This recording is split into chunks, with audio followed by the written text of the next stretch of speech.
China మాటలు ఒకలా చేతలు ఇంకోలా ఉన్నాయని కేంద్ర రక్షణ శాఖ మంత్రి రాజ్నాథ్ సింగ్ అన్నారు.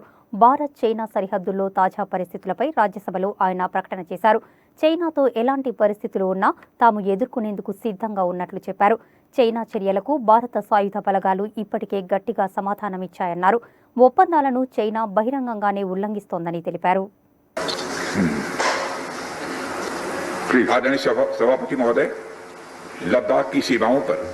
विगत कुछ महीनों में घटित घटनाओं का ब्यौरा सदन के सम्मानित सदस्यों के सामने रखने के लिए आज मैं यहां उपस्थित हूं।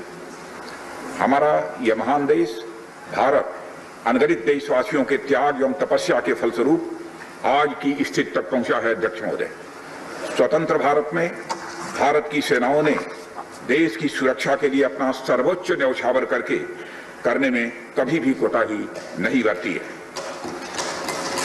और आप सबको ज्ञात है कि 15 जून 2020 को गलवान घाटी में कर्नल संतोष बाबू के साथ हमारे 19 और बहादुर जवानों ने भारत माता की सीमा की रक्षा करते हुए अपने प्राणों की आहुति दी। हमारे प्रधानमंत्री श्री नरेंद्र मोदी जी ने स्वयं लद्दाख जाकर वीर जवानों का हौसला बढ़ाया। मैंने भी बहादुर जवानों से मिलकर उनके शौर्य और अटूट साहस का स्वयं भी अनुभव किया है। अध्यक्ष महोदय, सबसे पहले मैं संक्षेप में चाइना के साथ हमारे बाउंड्री इश्यूज के बारे में बताना चाहता हूं। जैसा कि सदन इस बात से अवगत है कि भारत एवं चाइना का सीमा का प्रश्न अभी तक अनसुलझा है। भारत और चाइना की बाउंड्री का कस्टमरी और ट्रेडिशनल अलाइनमेंट चाइना नहीं मानता है। यह सीमा रेखा वेल एस्टेब्लिश्ड भौगोलिक सिद्धांतों पर आधारित है, जिसकी पुष्टि न केवल ट्रीटीज और एग्रीमेंट्स द्वारा बल्कि हिस्टोरिक यूसेज और प्रैक्टिसेस द्वारा भी सभापति महोदय हुई है।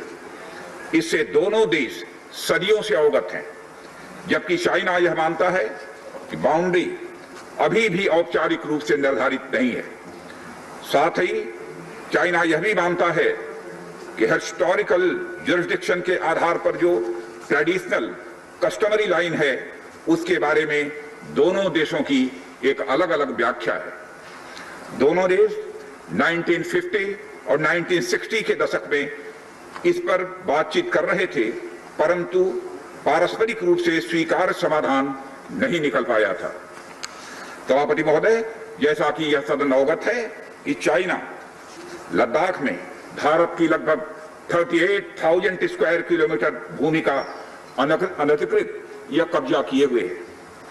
इसके अलावा 1963 में एक तथाकथित बाउंड्री एग्रीमेंट के तहत पाकिस्तान ने पाक ऑक्युपाइड कश्मीर की 5,880 स्क्वायर किलोमीटर भारतीय जमीन अवैध रूप से चाइना को सौंप दी है।